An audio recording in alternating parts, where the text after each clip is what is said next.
Орой мэндэргүй үзэгчтэй энэ телевизийн мэдээ үргэлжилж байна. Тэгэхээр өнөөдөр бид зочны буланда улсын хурлын гишүүн асан хуульч Тэмүүжин урьж оролцуулсан байгаа. За бид бол улс төрийн хүрээнд болоод за мөн одоо хууль зүйн салбарт болж байгаа энэ маргаантай асуудлууд дээр байр суурийг тодруулахаар бас урьсан байгаа. Танд орой мэндэргүй. Орой мэнд. Бидний урилгыг хүлээж авсан бас баярлалаа. Тэгэхээр эхний асуулт бол одоо улс төртэй холбоотой улс төрийн хүрээнд бас сүүлийн үед анхаарал их татж байна л да. Ардчилсан намаас 100 гаруй хүн одоо хөөгдсөн гэсэн энэ мэдээлэл байгаа. За энэ дотор нь бол одоо амар жаргал ган төмөр Баабар Тэмүүжин Батүл Дааган болд гэх мэтийн одоо маш туршлагатай улс төрчид байна гэсэн ийм мэдээллийг бол байна л да. Тэгэхээр энэ дээр ер нь ямар байр суурьтай байгаа вэ? Энэ мэдээлэл үнэн үү? Одоогор бол намаас хөөгдсөн тухай бол аль биесээр ямар нэгэн сонсоогүй байна. Зүгээр нам дотор байгаа үндэсний болгон хорооны ротац гэдэг шин дүрмээр хуучин ч зарчил намд ийм бас ротац гэдэг юм механизм байсан л да. Тэгээд тэр даваагаа бол 100 хэдэн хүн артацд орж яах гэсэн тийм мэдээнүүд бол гарч ирлээ. Тэгээд тийм учраас нам дотор байгаа юм сэлгэлтийн үйл явц эрүүл саруулаар явж гэнэ үгүй юу гэдэг л асуудал яригдахаас биш хөөсөн туусан гэдэг юм нэг төсвөртэй яригдахгүй байна. Зүгээр энэ арслан намд дотор ямар юм байгаа гэхээс илүүтэйгээр Монгол улсын улс төрд олон нийтийн дунд хүлээлт ингээ харахаар 3-4 юм суурь шинжтэй өөрчлөлтийг хүсч эхэлж байгаа шүү байна. Нэгдүгээрт нь бол яхаар улс төр өөрөө боловсрал суурилсан маягаар явахгүй бол боловсралтай гэдэг одоо энэ чинь мэдлэг боловсрал гэдэг чинь өөрөө хөгжлийн гол хүч түлхүүр шүү дээ. Гэтэл өөрөө ингээд энэ улс орныг одоо хөгжил рүү ингээд чийж дүрлэхэж урайлж явах хэвээр тэр улс төрийн хүчин гэдэг юм уу тэр улс төрчдийн дүр төрх өөрөө боловсролоос ангид байх юм бол энэ улс орны ирээдүй өөрөө жоохон бүрхүү болох байхгүй. Тийм учраас боловсрал муутай хэн нэг нөхөр эрх мэдэлд хүрснийг одоо өмгөөлж хамгаалах гэж за боловсрал бол хамаа байхгүй гэж бодож ойлгож тийм ойлголтыг нийгэм рүү цацгуул аюултай. Тийм учраас олон нийтийн дунд ер нь бол энэ боловсрал мэдрэгд суурьсан улс төр ягаад ингэ явахгүй байна гэдэг хүлээлт байх шүү байна. Хоёрт нь бодлого бүх нам л өөртөө байнга ярьдаг мөртлөө огт бодлогогүй зөвхөн эмоц сэтгэл хөдлөл дээр суурилсан. За олон нийтэд таалагдж худалч гисэн те гоё үг ярьж яхах нь чухал гэж боддог болчихсон. Алс хиттэй юу н ашигтай вэ хэрэгтэй вэ гэж харахаас илүүтэйгээр өнөөдөр миний суудал дээр юу хэлэл илүү гоё харагдах вэ гэдэг байдлаар анги хардаг болчоор бодлого өгүүлэгдсэн улс төр бас өгүүлж явах шиг байна. Гурав дахь нь ингээд бохирдолтоос ангид улс төр байна уу гэдэг асуулт байна. Хулгаачаа бариараа гэж хашгираад тахаар хашгирж байгаанд нь тэр нөгөө шүмжлүүлж байгаа ч тэр олон нийт итгэхгүй шүү дээ. Тийм учраас боловсрал, бодлого энэ бохирдлоос ангид байх, боловсралтай байх, бодлоготой байх энэ улс төрийн шинэ орчинг л олон нийт хүсэж хүлээж байгаа уур амьсгал энэ нийгэмд одоо ингээд илүү хүчтэй явж гэнэ үү даа гэж анзаарэгдэж байна. Тийм учраас энэ зөвхөн ардчилсан нам биш. Ардын нам чалгаагүй. Ер нь бол улс төрт бүхэлдээ зарчмын бөгөөд зөв тал руугаа нэг алхсан шин дүрмээр тоглосон улс төр хийхгүй бол улс төрийн нам өөрөө бол нэр өндөө үед сүүлийн судалгаануудыг харахад аль нам бүр унчлаа штэ. Ингээ энэ чи аянда юу болж байгаа нөхлөөр магадгүй 2020 оны улс төр өөрөө хувь улс төрчдийн тоглолт болчих магадaltaй. Энэ нэг зохион байгуулалтын институт хариуцлагатай одоо нарийн олон нийтийн дэмжлэгийг хүлээж авч чадах тэр нам гэхээс илүүтэйгээр хэн хувийнхаа нэр хүндтэй вэ гэдэг тийм өрсөлдөөн рүү орчих тийм эрсдэл шүү дээ. Хэрвээ тийм өрсөлдөөн рүү орох юм бол хувийн аяг ашигаас Монгол улсын хувь зай одоо шалтгаалдаг болж эхэлнэ. За үндсэндээ бол одоо популизм гэдэг зүйл газар авах гэдэг байна л гэж та. Тийм, ер нь бол популизм газар авцсан. Улс ортой ухаалаг асуудлыг харахаас илүүтэйгээр зүгээр сэтгэл хөдлөлөөрөө ховж ивэр зүгээр бараг мухар сүсгийн шинжтэй үйлдэлүүдээр энэ улс орныг залж чиглүүлэх тим хэмжээнд очичлаа шүү дээ. Зүгээр бараг л одоо сошиал харж байгаа л олон нийт юун дээр шуурж байгаа гэдгийг хараад тэрийг нь хилчүүл одоо ажил хийчлээ гэж сэтгэл ханамж авдаг улс төрчид олширчхоор яг ажил хийдэг, асуудлыг шийддэг, нөө технократ гэж ярьдаг тэр бүтээгч, шийдвэрлэгч, өөрчлөгч улс төрчид нь алга болчиход байгаа юм. Та ардчилсан намаас гарахтаа билээ. Асуудал хит мөнгөнийх болоод зүгээр нэг дарга зэргийн хэмжээнд ардчилсан намыг төлөөлдөг болоод тэгээд ардчилсан нам өөрөө үзэл санаанаасаа үнд зүйлээсээ зарчмаасаа ухраад жишээ нь юу гэдгийг олон жил тэмцэж арай гэж хүний эрхийг дээдэлдэг болонгууд нөгөө талд нь цаазаар хахалыг сэргэнэ гэл. арай гэж бизнесийн таатай орчин бүрдүүлээ, иргэний санаачлагыг дэмжиж, хувийн хвшлүүд татвар төлөх замаар энэ улс орныг чирж явжээ гэжэтэл цэрэгээр төмөр зам бариулна гээл. Тэгээ ийм байдлаар арчсан нам цаашаа яваад байх юм бол энэ өөр миний итгэдэг арчсан нам, энэ өөр мөн чанараар 90 онд арчлан хувьсгалыг эхлүүлсэн тэр үзэл санаа ерөөсөө биш байхгүй юу. Тийм учраас сонголт хийх зүйр аргагүй байдал орж магадгүй. За баярлалаа. Тэгэхээр дараагийн асуултанд оръё. Хэлээ. Эрдэнэт үйлдвэр цэцгийн асуудал бас нийгэмд нэлээд анхаарал татаж хүлээлт үүсгээд байна л да. Энэ яг яах гэдэг нь вэ гэдэг. Тэгэхээр та өөрөө бас үзэл бодлоо илэрхийлсэн, байр суурь илэрхийлсэн байсан. Цэц бол өөрөө ашиг сонирхолтой. Монгол ардын намын мөчр юм шүү дээ гэсэн ийм утгатай үгийг хэлсэн байсан. Тэгэхээр энэ тал дээр илүү дэлгэрэнгүй мэдээлэл өгөөч. Яагаад ингэж үзэх болов? Ер нь бол яг үндсэндээ цэцэд байгаа нэр бүхий гишүүд байнга л улс төрийн захиалга гүйцэтгэгчд болсон л да. Жишээ нь санаж байгаа бол сонгуулийн хуулиас профессионал тогтолцоог халахад тий яг суурийн жандсан очирот гэдэг хоёр намын дарагтад тохирол тэр тохирооны үр дүн сонгуулийн хуулиас тэрийг хасах захиалга гүйцэтгэж байгаа байхгүй юу. Яг энтэй адилхан би одоо улсын их хурлыг төлөөж бараг 30 орчим удаа цэцдэр очсон байна лээ. Тэгэхэд маргаан болгоны ард ямар нэгэн захиалагчтай ил тод одоо хуралдаан дээр асуудлыг ярьж байгаа үндслийг харахаас илүүтэйгээр бид энийг ингэж гүйцэтгэж энэ судал дээр үлдэнэ гэдэг тийм одоо атгаг бодолтойгоо шийдвэр гаргахад дийлэх нь байлаа. Тэрний илэрлүүд ингээд байнга л явж байгаа. Одоо жишээ нь тухайлбал яагаад Эрдэнэтийн асуудал заавал суур гэдэг хүн дээр очиж байгаа. За цэцгийн гишүүний одоо халдшгүй байдал гэдэг нь улсын хурлын гишүүний халдшгүй байдалтай адилхан үндсэн хуулиас давсан халдшгүй байдлыг тогтоожээ гэдэг маргаан яагаад дахиад яг халдшгүй байдалтай холбоотой асуудал хөндөж болцсохгүй суур гэдэг хүн дээр дахиад очиж байгаа. Тэгэхээр энэ өөрөө нэг тийм тодорхой нэг бүлэг хүмүүсийн хүсэл зориг хангадаг хэрэгсэл нь болцоод байгаа юм шүү гэдэг хардталтыг хүсэн хүсээгүй олон нийтэд тавьж байна. 51% дээр энэ дотор байсан 51%-ийг гадны банкнд тавиад хэсэг хүмүүс зээл аваад хувьдаа ашиглагдсан тэр боломжийг олгосон хүн яагаад нөгөө 49%-ийн асуудлыг шийдэх гээд би энд сонирхлын зөрчилтэй байна. Энийг одоо хилцүүлэхэд цэцгийн нэр хүнд унах нэ. Тийм учраас би холдъё гэж хэлж чадахгүйгээр тэрийг аваад явж байгаа. Тэгэхээр энэ бүхэн ч өөрөө нэг тийм хардах үндслүүд бий болгоод байгаа. Тэгэхээр хүсэн хүсээгүй бид бас харах хэрэгтэй болж байна. Эрдэнэтийн 49-51% маргаан ингэ байнга л явж байна. Нэг нь мэдээж хэрэг санхүүгийн даалд мэс мэдээллийг ашигласан засгийн газар ийм эрх мэдэлтэй байсан үгүй гэдэг маргаантай хуулийг давж гიშгэж байгаа 49%-ийг авцсан. Гэхдээ гадна байсан юмыг оруулж ирээд авчиж. Гэтэл нэг нь дотор байсан 51%-ийг бас хууль зөрчих байдлаар барьцаанд тавиад алдчихж. Тэгэхээр хулгай дээрэм хоёр хоёулаа нэг аль нь шударга гэж маргалдах ямар ч үндэслэхгүй байхгүй юу.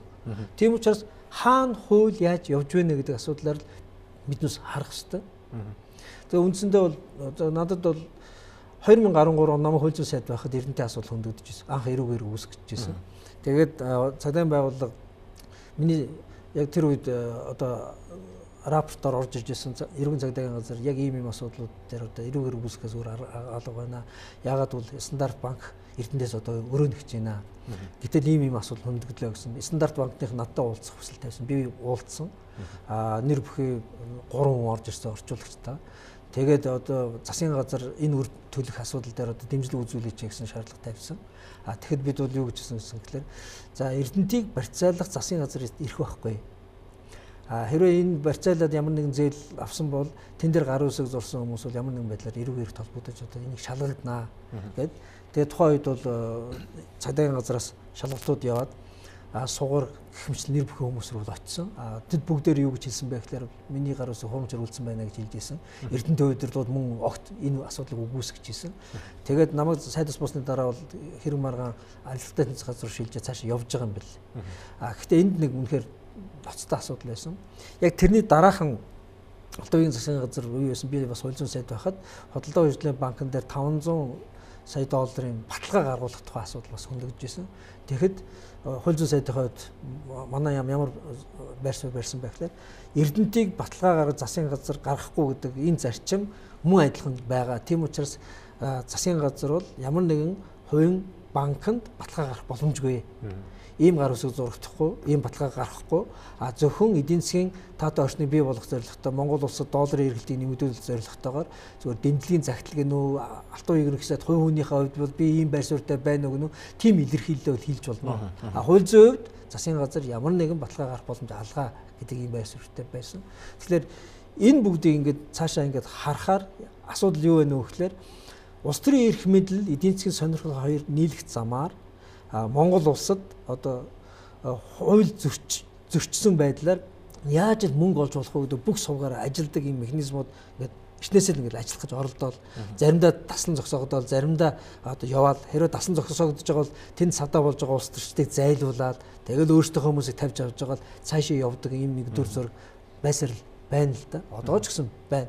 Тэгээ энийг таслан зогсоо гэдэг одоо хүсэл эрмэлзэл одоо нэгдсэн байдлаар улс төрийн хүчнүүдэд болон олон нийтийн дунд ингээд бүрдэхгүй бол үндсэндээ бол зогсоох гэж оролцсон хэсэг нь ингээд солигдоод арчигдал алга болдог. Тэрний ард байсан хэсэг нь ингээд дүрээ солиод ингээд эрх мэдэл дээр илжлэл байж байдаг. Одоо би бол маш сайн санаж байна. Яг алтан уягтай холбоотой манай засгийн газартай холбоотой асуудал дээр ингээд засгийн газар унгаах гэж улаан хайран оролдож байсан хүмүүс нь дараа нь энэ асуудыг яаж шийдэж явж байсан бүгдийг маш тод харж санаж байна л да. Тэгэхээр нэг дүр зургийг зогсоохын тулд бүтээрийн нэг төрөч уртлын яриа дахиад арай нэг бохирлогдоогүй улс төрчдөд нь одоо нэг бөөгнөрл үүсэх хэрэгтэй юм шиг байна. Нэг үзэл бодлынхаа хувьд бол. Тэгээд тэр бөөгнөрл дээр тулгуурлаад нэг сэтгэл хөдлөл эмоцороо эсвэл нэг популизмаар гэхээс илүүтэйгээр үнэхээр нэг ажил хэрэг шийдэлтэй, жоохон эрч хүчтэй зоригтой алхмуудыг тавиад явах цаг бас болсон юм шиг санагдаад байна. Цэцтэй хүртэл одоо энэ ашиг сонирхол хүрсэн байна гэдэг чинь бол маш одоо эрсдэлтэй тийм ээ. Одоо айхтар төвшөнд очсон байна гэж тодорхойлж болохоор байна. Тэгэхээр энийг яаж өөрчлөх боломжтой? Цэцэг ийм байлгахгүй тулд 16 онд үндсүүлийн цэцгийн тухай хуулинд нэг хэд хэдэн нэмэлт өөрчлөлт оруулсан юм. Тэгээ үндсүүлийн цэц түүнийг үндсүүл зөрчсөн гэдээ маш хурдан хүчин болсон та бүхэн санаж байгаа бол тэр орсон нэмэлт өөрчлөлт нь юу байсан гэхээр ерөөсөн үндсүүлийн цэцийг ил тод ажиллахад л зориулсан өөрчлөлт байсан. Гэтэл өөрсдийнхөө ил тод байдлыг одоо ажиллахаас айдаг шалтгаан нь эцсийн дүндээ юу байна вэ гэхээр тэнд улс төрийн захиалга далд байдлаар хийдэг байсан учраас тэр нь олон нийтийн дунд ил болно гэдгээс л үхтлээ айж байгаа байхгүй. Цэцгийн протоколыг ил болгох тухай яриа байсан. Цэцгийн хуралдаан дээр одоо бүх юм нээлттэй байхаас гадна цэцгийн одоо цаана зөвлөх тасалгаанд ороод яг л хүний амь настай холбоотой, хүний ял шийдэхтэй холбоотой асуулт шийддэггүй учраас энэ хууль ямар байх вэ? Нийтийн ашиг сонирхол юу вэ гэдгийг шийддэг учраас ер нь үндсэн хуулийн шүүхэд зөвлөлт тасалгааны нууц гэдэг ойлголт дэлхийн нийтээр байхгүй байна. Тийм учраас зөвлөлт тасалгааны асуудлыг нээлттэй болгооч гэсэн ийм шаардлага байсан. Цэцгийн гишүүд тус бүр дээрээ гар үсэг зураад өөр санаа бодолтой бол тусгай саналаа бичээд тэр нь ил байдаг болгооч гэсэн шаардлага байсан. Гэтэл энэ бүгдийн эсрэг зогссон байхгүй юу? Яагаад зогссон шалтгаан одоо л ил бол дахин ил болоод байгаа шүү дээ. Ягаад гэвэл үндсүүлийн цэц гэдэг бол үндсүүлийн шүүх биш. Энэ бол үндсүүлийн шүүхийн нэрээр улс төрийн захиалга гүйцэтгэдэг хэдэн хүний бөөгнөрл. Нэр бүхий гишүүдийнх нь бүр их дууссан. Дууссан мөртлөө одоо хүртэл үндсэн хуулийн бус арга замаар үндсэн хуулийн эрх мэдлийг хэрэгжүүлж байгаа хүмүүс тэнд сууж байгаа. Цэцэг гишүүн сугар арбитрийн одоо баримт материалд миний нэр байгаа бол би өөрөө одоо 461-ээр очиё гэж ярилцлага өгсөн байсан. Сүүлд нь бас нэг материал гараад ирсэн. Та энэ дээр бас нэг байр суурь хэлсэн. Дорлогжоо ерөнхий прокурор байхдаа миний санаж байгаагаар 13 он 12-13 он хавцаа үндсүүлийн цэцээс сугар гэдэг хүнийг бүр ихэн чөлөөлөхтэй холбоотой 2-3 удаа албан бичиг явуулаад ажил хийж үзсэн шүү дээ. Тэвнгууд яг улсын хурлын гишүүний бүр ихэн халдшгүй байдал гэдэгтэй адилхан одоо үндсүүдээс давсан халдшгүй байдлын баталгаатай учраас зэт зөвшөөрөхгүй бол хариуцлага тооцоолохгүй л гэдэг зарчим үйлчилж байсан. Тэгээ миний санаж байгаа бүр одоо онгоо шиг юм болж байсан. Японд худалдаж авсан тодорхой үйл хөдлөх объектуудаа хөрөнгө оруулалтын мэдүүлэгтээ бичээгүй байна. Хөрөнгө оруулалтын мэдүүлэгтээ санаатайг бичээгүй үйлдэл албан тушаалаас огцрох үндэслэл хуулиараа болж байна гэдэг ийм үндсэлтэй явж байсан шиг санаж байна. Тэгэхэд адилхан цэцгийн гишүүн мөртлөө цэцгийн дарга цэцгийн гишүүндээ би сахилгын хариуцлага авсан учраас одоо бол над асуулт хамаагүй гэж үзчихсэн. Гэтэл цэцгийн дарга цэцгийн гишүүнийг томилдог албан тушаалтан биш. Томилдог байгууллага нь хариуцлага тооцдог системтэй байхгүй юу? Тэгэхээр улсын хурал бол хариуцлага тооцох хэрэгтэй байсан. Гэх мэт ингээд хуулийг зөвхөн өөртөө тааруулж ингэж гажуудуулдаг. Тэгээд биднээс өөрөө хуулиас дээр байгаа. Ягаад гэвэл биднээсийн дээр зөвхөн хөгтөнгөр байна гэдэг ийм ааш аягч өөрөө Монгол улсад төрийн байгууллагын бүх тогтолцоонд хин эрх мэдэлтэй хүчтэй байх юм бол хариуцлага гэдэг зүйл надаас хол байж болдго юм байна гэдгийг л харуулдаг байгаа байхгүй. Тэгээд тэрнээсээ болол ийм муу жишээ л үргэлжлэл яваад байна л да. Тэгэхээр уул үндсэн хуулийн цэц гэдэг үндсэн хуулийн шүүх гэдэг маань төрд байгаа хамгийн муу үргэсийг хамгийн хурдан бөгөөд шуурхаа авч эмчилж яадаг ганц хэрэгсэл нь байхгүй юу. Гэтэл тэр эмчилгээгээ хийж чадахгүй манаач өөрөө өнөөдөр бүгдийн дээр гарчаад байна л да. За баярлалаа. Тэгэхээр дараагийн асуултанд оръё. Өчигдөр олон улсын эмэгтэйчүүдийн эрхийг хамгаалах өдөр болсон. За энэ өдөртэй холбоотой бид хууль эрх зүйн орчин өнөөдөр эмэгтэйчүүдийн эрхийг хамгаалах тал дээр ямар байна гэдэг олон асуудлуудыг хөндөж цахим ертөнцийн хэвлэл мэдээлэлүүд ярьлаа л да. Тэгэхээр энэ дээр шинэ эрүүгийн хуулинд 14 наснаас доош настай охтуудад бэлгийн харьцаанд орсон бол гэдэг энэ зүйл заалт дээр нилээдгүй маргаан дэгдэж байгаа шиг. Та энэ дээр юу ямар байр суурьтай байгаа вэ? Дахиад биднээс нэг тийм ухар асуудлыг нэгтэлдэггүй сургаар одоо бүгдээр ингэж хуйларж сенсацлдгийн нэг одоо хэлбэрл байх л да.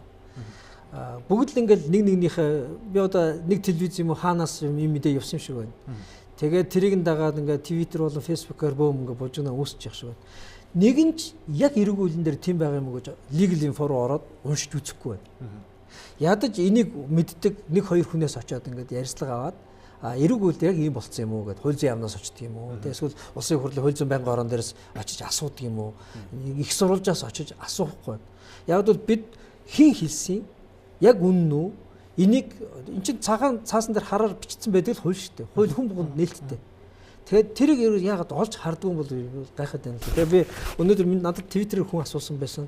Тэгээд магадгүй яг энэ асуудлаар асуух байх гэж бодоод би шинэ эрүүгийн хууль болон хуучин эрүүгийн хуулийн ингээд залтуудыг ингээд авид ирлээ л дээ. Тэгэхээр уул нь legal info дээр энэ хууль байж байгаа. Зүгээр интернеттэй байж бол утсаараа ороод эсвэл компьютероор ороод харахад бол нээлттэй байгаа байхгүй юу? Хуучин эрүүгийн хуулийн дээр ямар байсан бэ гэхээр 122 дугаар зүйл дээр 16 наснд хүрээгүй хүнтэй хурцл үйлдэх гэдэг гэмт хэрэг байсан. Доод хязгаарын зааж өгөх. Тэгээд 16 наснд хүрээгүй хүнтэй хурцл үйлдсэн байх юм бол 3 жил хүртэл хугацаагаар хорих яр шийдэгнэ гэсэн юм заалттай. Гэтэл 16 нас хүрээгүй үйлдэх чинь 1 2 3 4 5 6 7 8 бүх насныхаа орчих гээд байна шүү дээ. Хууль нь юм бүдэг бадаг байсан. Шинэ эрүүгийн хуулийн дээр юу гэж бичсэн бэ гэхээр энийг ингэж бичсэн байна. 18 наснд хүрсэн хүн хохирогчийг 14 наснд хүрсэн 16 наснд хүрээгүй болохыг мэдэх боломжтой байсан. Эсвэл мэдсээр байж бэлгийн харьцаанд орсон бол шийтнэ гэж заасан байна. Тэгэхээр 14-өөс 16 насны хооронд та ийм насны хүнтэй бэлгийн харьцаанд орсон байх юм бол энэ хүн зөвшөөрсөн ч байсан та ялтай шүү гэж заасан байна. 14-өөс доош насныхыг болохоор хүчинтэх гэдэг зүйл дээр бага насны хүүхэдтэй бэлгийн харьцаанд орох гээд 14-өөс доош насны хүнтэй бэлгийн харьцаанд орсон байх юм бол шууд хүчингийн гэмтэрэг шүү. Тэр хүн зөвшөөрөөгүй тухай. Тэр ягаад гэвэл тэр хүн бол хизээч өөрөө бие дан энэ зөв буруу гэдэг шийдвэр гаргах насанд хүрээгүй байгаа. Тийм учраас шууд хүчинтэх гэмтэрэг. Тэгээ хүчинтэх гэмт хэрэгтэй бүр хүндрүүлсэн гэмтэрэг байгаа шүү. Тэгэхээр нөгөө өмнөх байсан гэмтэргүүдийг илүү ойлгомжтой болгож өгсөн байна. Эрх зүйн байдал бол дорцсон асуудал. Дорцсон асуудал биш. Харин илүү тодорхой болгоод 14-өөс доош насны хүнтэй бэлгийн харьцаанд орсон байх юм бол таны шууд хүчинцэн гэж үзнэ. Хүчинтэхтэй бүр хүндрүүлсэн өндөр ялтай гэмтэрэг гэж тооцсон. 14-өөс 16 насны хүнтэй бэлгийн харьцаанд орсон байх юм бол таныг шууд ял идэлүүлнэ. Яг л тэр хүн зөвшөөрсөн хамаа авахгүй. Та насан турш хүнтэй бэлгийн харьцаанд орсон байна. Хүчингийн гэмтэрэг ерөнхий утгаараа бол 60 настай байна уу, хэд настай байна уу? Энэ бол гэмтэрэг шүү. Тийм учраас 14-өөс доош насны хүнийг хүчинтэхийг зөвшөөрсөн гэдэг хууль ерөөсөө огт гараагүй. Тэгэхээр энэ хуулийг уншихгүйгээр одоо нэг юм бэлэнчилдэг сургаар сорсонгуудаа тийм байх гэж бодоод энэ өөрөө ингээд асуудлыг нэгтэлж үздэггүй, өөрөө нүдэрээ харж уншдаггүй, баримт нотлогоонд байсаар ахал түүнийг анзаардаггүй, зүгээр л гэл шуурч бужигнж идэг энэ байдал чинь Монгол улсад энэ дээр дөрөөлж тоглолт хийдэг улс төрчид хожоо олгож хэлж байна. Одоо яг энтэй адилхан хэд хэдэн жишээнүүд гарч байна. Эх орноос орохтой холбоотой асуудал дээр бас нэг юм яригдчихсэн. За энэ асуудал бас ингээ яригдлаа. Одоо зүгээр хуулийн завхрал гарсан уу зарим газарууд гарсан. Тухайлбал одоо би энтэй холбоогүй Эрдэнэтэй холбоотой. Эрдэнэ Нямбатар их ухаалаг бөгөөд их мундаг мэдээлэл хийж байгаа харагдаж байна лээ. 17 онд эрүүг хуулийг тэд бол өөрчилсөн. Нямбатар өөр ажлын хэсэг ахлагч байсан. Гэтэл яг ийм асуудлууд хөндөгдөд би 13 онд Эрдэнэтийн асуудал дээр за энэ бол хэрвээ арбитраар энэ гарын үсэг хуурамч бишээ гэд жинхэнэ байна гэд арбитраар Монгол улсад хэрвээ ямар нэгэн төлбөр тооцоо гаргахаар болох юм бол энэ сугар өөр энэ бусад хүмүүс ганц зөрг гэх мэтлэн хүмүүс ямар нэгэн байдлаар хариуцлага хүлээх ёстой. Хариуцлага хүлээхэд юу садаа болж байгаа нэгэн иргэдээс маш их гомдол ирж байсан. Хүн хэлцэх хугацаа. Зарим хүмүүс хэргийн шалгагдаад байгаа мөртлөө хуулийн байгууллагуудад тохироод удаашруулад албаар янз бүрийн шалтгач таам хийж жагаад тодорхой хугацаа өнгөрөнгүүд за хэрэг нь бол нотлогдсон. Гэхдээ хүн хэлцэх хугацаа дууссан учраас хэргийг хэрэгсэхгүй болголоо гэд ял завшаад байна. Бусад орнд ямар байдг юм бэ гэхээр мөрдөн шалгах үйл ажиллагаа явуулж байгаа хүн хэлцэх хугацааг тоослог зогсоод юм байна. Тийм учраас хичнээн удаашруулсан ч гэсэн мөрдөн шалгах үйл ажиллагаа явж байгаа учраас таавал ял авдагаараа ял авна. Хизээч ял завшихгүй гэдэг хатуу хуулийн зарчим үйлчилдэг юм байна. Тийм учраас хүн хэлцэх хугацааг мөрдөн шалгах үйл ажиллагаа явуул зогсноо, тасалдана гэдгийг маш нарийн хуульчилж өгсөн. Гэтэл Ардын намынхан Нямбатар гэдэг хүмүүс юу болсон бэ гэхээр хүн хэлцэх хугацааг тасалдаад тооцдоггүй болсон байсныг буцаага тооцдог болгоцсон. Одоо албан тушаалын бол авилгын энэ гэмт хэрэг дээр хүн хэлцэх хугацаа 5 жил байгаа. 13 онд эрүүг хэрэг үүсгэсэн болсон үйл явдал 2009-оос 11 оны үйл явц. Тэгэхээр хүн хэлцэх хугацаад энэ шинэ эрүүг үйл дээр байгаа 5 жилээрээ дуусчлаа. Одоо худлаа матер нь нулимс гаргахаа болоо. Та нарын мэдлэггүй, та нарын хүний үг сонсдоггүй. Яг бол эрүүг үйл өөрчлөлт оруулж байхад нь зөндөө хэлсэн байна. Хүний үг сонсдоггүй, дээгүр зантай, биднээс эрүүг хуулийн уламжлалтай, хуучнараа явна гэдэг энэ хандлагаас ч болоод энэ алдаатай мохор бодлоос ч болоод одоо худлаа авилгачд папу гэж байгаа тараа ах нар чинь хожоод гарлаа. Хүн мэдэхгүй юм мэдхгүйгээрээ хүлээн зөвшөөр сурах бол уул нь маш зүв байд. Тэгэд одоо бол матер нулимс сонгож зүгээр сайхан шоудж байна. Олон нийтэд сайхан дүр хэсгэж байна. Гэтэл өөртөө чи хийсэн балгаар гайгаар хөөлцөх хугацаа дууссан. Энэ дээр бас нэг хасагдсан таас дууссан гэлч үү? Тэг хөөлцөх хугацаа дууссан юм уу? 5 жил. Эрүүг хуулийн дээр дээдлэн 8 жил хүртэл хорих ялтай гэмт хэргийн хөөлцөх хугацаа 5 жилгээ бичсэн. Тэгэхээр одоо сугар гэдэг хүн ямар нэгэн байдлаар одоо гин буруутан тогтоогдвол хариуцлага хүлээх боломжгүй болно. Боломжгүй болсон. Яг бол эрүүг хуулийн дээр 5 жилийн хугацаанд дуусчихлаа шүү. Тэгээ яах юм? Хуулиа өөрчлөөд буцааж хэрэглэх юм уу? Ингэж мэдэн бодолд ял завшуултаа одоо болох хэрэгтэй байна. Энэ шинэ эрүүг хуулинд 12-ын 4 дээр байсан заалтыг бас улсын хурлаас хүчингүй болгосон. 2015 онд боловсруулсан хуулинд бол энэ бэлгийн дарамт гэдэг зүйл заалт байсан л да тийм ээ. Тэгэхээр энийг хүчингүй болгоцсон. Тэгэхээр одоо годомжинд явж байгаа хэн нэгэн эмэгтэйгийн биед хүрэх гэдэг юм уу?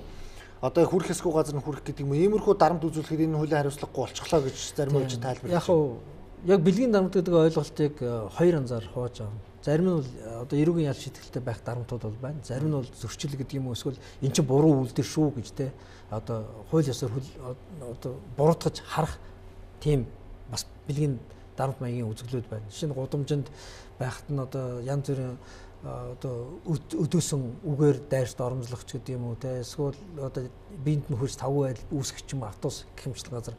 За энд бол одоо яг шууд ял шийтгэл авах хэрэгтэй гэж бол хэлж чадахгүй байна. Гэхдээ энэ бол буруу зүйл. Энийг буруу гэдэг боловсролын системээр юм уу нийгмийн хандлагаар хүмүүст ойлгуулж явах хэрэгтэй. Энийг ингээ хатгааруулан дэмжиж болохгүй. Магадгүй зөрчлийн хуулийн дээр тодорхой хэмжээний торгуулийн шийдвэртэй байж болохоор зүйл. Бэлгийн дарамт гэдэг нь яг юу вэ гэхээр ажлын байран дээр. Сургуулийн орчинд.